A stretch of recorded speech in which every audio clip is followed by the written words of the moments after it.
Hello, friends and families. It's Teacher Allen again.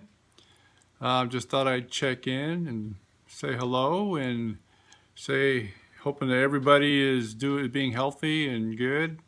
And I thought maybe I'd tell a little story, um, or more like a reminder, more for myself and for anybody that's around children that are in wheelchairs or those children who can't move themselves, are not able to.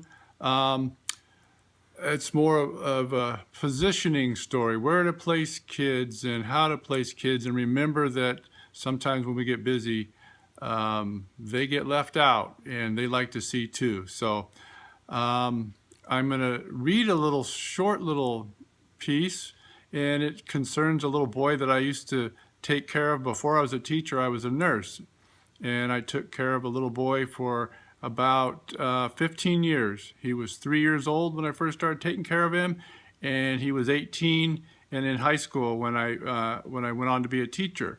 But just to describe him a little bit, he had a feeding tube, which a lot of our children at Walton have. He had a ventilator. He couldn't breathe on his own, so he needed a ventilator to help him breathe. He had a trach in his neck. He was in a wheelchair. He couldn't move. He couldn't move any arms or his legs, his head or his neck, but his eyes worked really, really good, and he could feel. He could feel with his whole body would feel. He just couldn't move.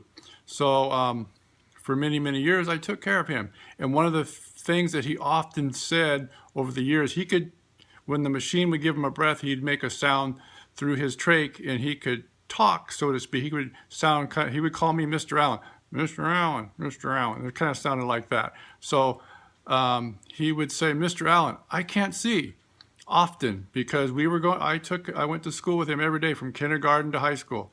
And he would say, Mr. Allen, I can't see. I can't see. So that was my job, to make sure wherever we were at, he could see. And the thing with Kevin was he couldn't move, but he loved to watch all the other kids move. He couldn't crawl or stand or do any of those things, but he was fascinated by that. So let me read you this real quick, kind of little story about him, short.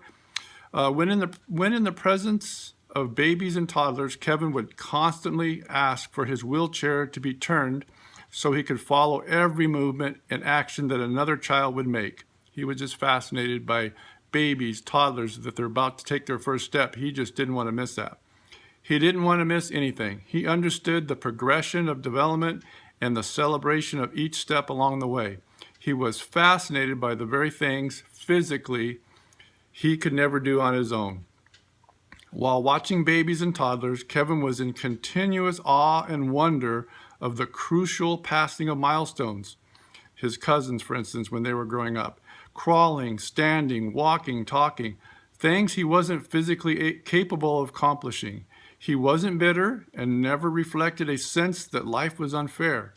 For as long as I knew him, for over 20 years, Kevin always carried a sense that he was uniquely and wonderfully made, even if he himself lacked the physical capability to crawl, walk, or stand. Kevin was fully absorbed while watching and celebrating the milestones of others.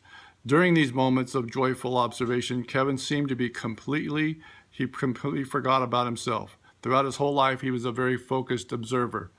And the reason I really mention this is just a reminder. In the classroom, from my experience with Kevin, it just reminded me that everybody wants to see, everybody wants to participate, everybody wants to be where the noise is coming from, what's happening, whether it be circle time or recess, or it's so important. And he reminded me that every single day, because if I got distracted or if I got busy, something was important that I needed to do, he would still, Mr. Allen, I can't see, I can't see. So I would go over and turn him, and then he'd say, thank you. And then if the action moved, he'd say, Mr. Allen, I can't see, I can't see. So it was a constant, but it was a good reminder for me as a teacher to make sure that all the staff and everybody in the classroom, everywhere we go, we make sure that kids are placed in a good spot so they can, even if they can't hear, they can still, or see, they can still understand what's going on. They're in the right position to absorb the music or the circle time or whatever's happening. So